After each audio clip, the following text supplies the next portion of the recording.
Voilà, Guillaume Lemaire, je viens d'Italie, oui, mon nom et mon prénom ne fait pas du tout italien. Et qu'est-ce que je fais dans la vie? Je suis photographe westyle, c'est-à-dire photographe d'extérieur en principal, surtout en nature. Et principalement, qu'est-ce que j'aime faire?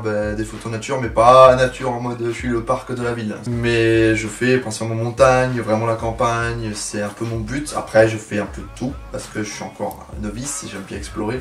Mais je fais principalement ça, c'est ma passion. Et je suis arrivé en France il y a 2 ans, à Strasbourg en particulier, je me suis installé parce qu'il y avait mon meilleur ami ici et j'avais un repère. Vu que je parlais pas beaucoup français. Ça fait 2 ans et demi que j'ai commencé la photo. Je me suis lancé en freelance il y a 1 mois et demi. C'est très récent. Ça me fait encore très bizarre. Et je vous dis la vérité, est-ce que je vis de ça? Non. Pas encore actuellement.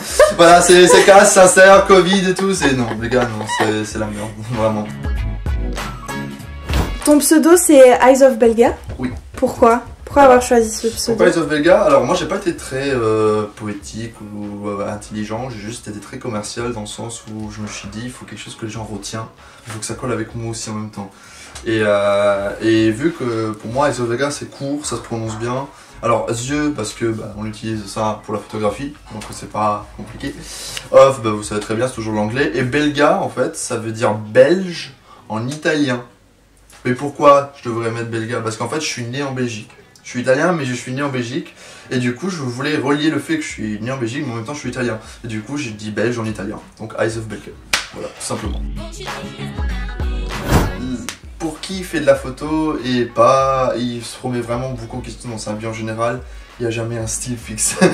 C'est très compliqué. Ou alors peut-être qu'il y aura toujours la même base mais ça va beaucoup changer dans l'évolution. Est-ce que je me sens d'avoir un style? Je me sens pas d'avoir un style en fait. Il y a beaucoup d'artistes qui ont une patte et ils ont que cette patte là. Et moi je pense de pas avoir forcément une patte. Pourtant les gens me disent t'as une patte, genre qu'on voit ta photo sur internet, on la reconnaît que c'est la tienne. Et moi je dis non mais moi je trouve tellement de différence entre une photo des fois et l'autre. Je trouve qu'il n'y a pas du tout la même patte justement. Je sais pas comment l'expliquer. Mais du coup moi principalement, on va dire ça, je me baserais plutôt sur le fait que je fais du portrait cinéma et du portrait esthétique. Dans le sens où c'est du portrait esthétique, c'est un peu la Barbier-Ken. C'est un peu la Barbier-Ken dans le sens que c'est une mise en valeur d'un sujet. Il y a une pose spécifique. En fait, c'est une photo que ça se voit que c'est voulu. C'est plus comme des photos de mode. C'est voulu la photo. C'est pas un instant de vie. C'est pas une représentation d'instant de vie. C'est quelque chose de voulu. Et donc c'est ce que j'appelle du portrait esthétique parce que c'est une mise en valeur d'un sujet et c'est de l'esthétisme en fait. Et après, je trouve que je fais un deuxième style et j'essaie de plus me bouger dans ce style là. Je fais un peu plus, de plus en plus je trouve, et c'est le style un peu film. Et le style un peu film c'est moins une mise en valeur d'un sujet mais c'est une mise en valeur d'une ambiance et d'un moment de la vie, d'un moment présent, d'un moment qu'on peut vivre et ressentir. Et le but c'est que vous ressentez comme si c'était un film en fait, comme si vous étiez en train de regarder une scène d'un film. C'est vraiment le but et je pars plus sur ça, j'aimerais me développer plus sur ça, faire encore mieux de ce que j'ai déjà pu faire pour l'instant. Et puis voilà, je fais un peu ces deux styles là. Donc tu utilises pas mal le mot cinéma et tout pour décrire ton travail, ouais. Et pour comme une scène. Tu penses peut-être que faire des courts-métrages, utiliser un esthétique, enfin passer de la photo au mouvement, tu penses un jour ou pas? Clairement, juste là justement récemment je me suis commencé à me mettre sur Adobe Premiere Pro. Et pour quelqu'un qui a jamais fait de la vidéo, ni en école, je vous dis même la vérité, je suis pas le classique mec qui allait voir des tutos sur YouTube, j'ai rien regardé. J'apprends tout seul, j'ai même pas regardé un livre, lire des trucs, comment on fait, rien, j'ai même pas eu de conseils. Ça fait 1 mois, j'y passe des heures dessus des fois et pour faire un montage de Reels de 15 secondes, je mets 5 putains d'heures pour 15 secondes. Et encore, c'est même pas ouf, c'est ça le pire. Mais comme toutes les choses, ça s'apprend. Si vous voyez les photos que je faisais il y a 2 ans, je fais maintenant, comme ça je crois qu'il y aura déjà des photos de Eva déjà prêtes. Oui. Et vous verrez que ça change, voilà, et j'espère dans la vidéo de m'y mettre et que dans 2 ans il y a une belle évolution. J'espère plutôt qu'ils vont faire un trend plutôt pour tout ce qui est des cinématiques de 1, 2, 3, 4, 5 minutes, un peu comme YouTube quoi. Et j'aimerais bien justement me développer plus dans ça et faire plus que faire une séance déjà photo, en plus de ça faire des vidéos avec une histoire derrière, avec un raconte, quelque chose en mode cinématique. Qu'est-ce que je dis? En vrai, je me suis jamais trop cassé la tête, j'ai jamais été le mec en mode moi, faut acheter 3000 € de matos, ça fait le photographe. Non. Les gars, pour qui est photographe, ou qui commence la photographie, pour qui voudrait commencer la photographie, arrêtez de dire que le matos ça fait la diff, c'est pas ça. Les gars, ça vous fait pas la diff, arrêtez. Ça va rien faire du tout. Si vous êtes doué, pas mort. Il n'y a pas de secret. Il n'y a vraiment pas de secret. Après, comme toutes les choses, ça s'apprend. Mais, et puis je dis pas ça en mode j'ai tout compris. Non, j'ai rien compris encore. Il y a plein de choses que je dois apprendre, clairement, et c'est sûr. Mais ce que je veux dire avec ça, c'est que ça sert à rien d'avoir un boîtier de 3000 € et après tu ne sais même pas si on te demande de faire des photos en nuit, de comment les prendre, ça sert à rien. J'ai commencé avec le petit boîtier qui est derrière moi. J'ai commencé ma photo il y a 2 ans comme ça, 2 ans et demi maintenant. Et j'ai commencé avec Nikon. J'étais passionné par Nikon toujours, depuis même avant de commencer la photo, j'ai toujours dit ah je veux un Nikon. Après voilà, je suis un Nikoniste, désolé, je suis un peu comme les Français, je suis trop naze. Et du coup, j'ai commencé avec mon D3100. Qui maintenant il est toujours en vie, mais que j'ai voulu changer là il y a 6 mois. Et je suis passé à un hybride, donc on est passé de réflexe à hybride. J'étais très suspicieux, donc toujours pour les photographes qui vont me comprendre. Passer de réflexe à hybride, ça fait peur, mais c'est la meilleure chose que vous pouvez faire. C'est le plus grand conseil que je vous donne, passer chez hybride. C'est la vie. Et même pour les shootings, ça va accélérer votre boulot, ça va faciliter des tâches, comme quand vous transférez des photos de l'appareil à... Je parle pas de l'SD à mettre directement sur le PC, je parle de l'appareil avec un câble au PC. Ça va 3 fois plus vite, un gain de temps de taré. Et même le display, il est beaucoup plus rapide, enfin vous gagnez du temps pendant la séance, c'est incroyable. Donc je suis passé à mon Nikon Z5 que j'ai acheté il y a 6 mois, avec mon objectif 50 à 1.8 pour mes portraits. Et après j'ai pris un 24-55 pour pouvoir faire un petit peu plus du paysage quand je fais une mise en ambiance. J'avoue qu'en fait je commence à me passionner de plus en plus à les photos de nuit. Et malheureusement, le petit boîtier là, c'est un APC, et donc petit format, il ne tient pas la nuit, il peut pas, impossible. Même avec des LED, un phare dans la gueule en pleine nuit, rien à faire, il ne veut pas. La mise à feu, il est en mode cancer, et du coup, j'ai dû passer à ça. D'ailleurs, le PC, parce que je voulais aussi parler de ton matériel, parce que sur ton compte, on voit beaucoup de photos extérieures. T'es plus extérieur qu'intérieur, non? Un peu ou... Et comme pour retoucher, parce que quand même c'est un travail, la retouche, c'est quel logiciel? Ah bah Lightroom. Je déteste Photoshop, je ne veux pas utiliser Photoshop parce que pour moi la photographie c'est représenter un vrai instant, quelque chose de réel.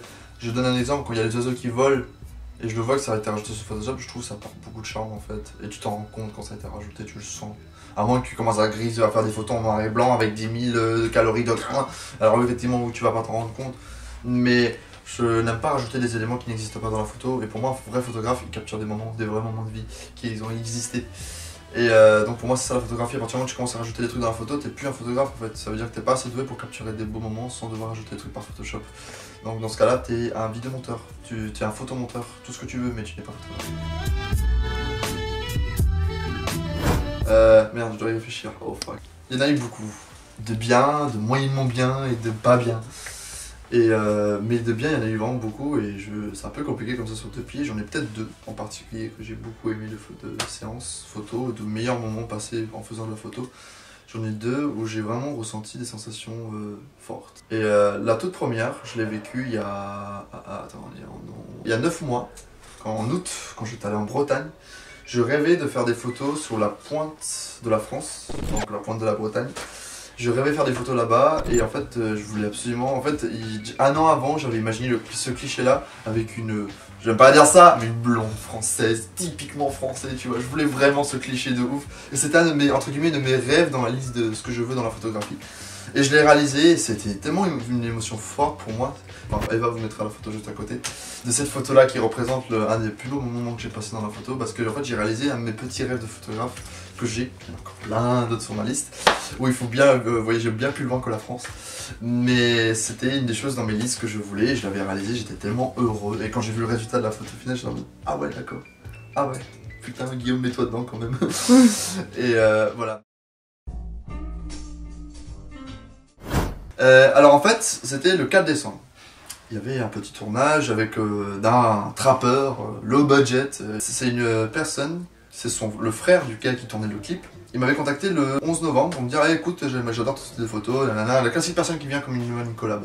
Ah j'adore tes photos, nanana. Enfin, mon frère il fait un tournage le 4 décembre pour un clip et tout, est-ce que t'es chaud à faire des photos et tout? J'ai fait oui, bah, je te donne mes tarifs. Il me dit mais non en fait on n'a pas de sous et tout, c'est compliqué. Je lui dis non, sec, très sec. Il faut savoir que le 2 décembre, personne me rappelle, donc 2 jours avant le tournage, il me répète « Ah, mais du coup, en fait, je suis le mec qui t'a contacté, du coup, tu m'avais dit oui pour les photos, t'étais toujours chaud ?»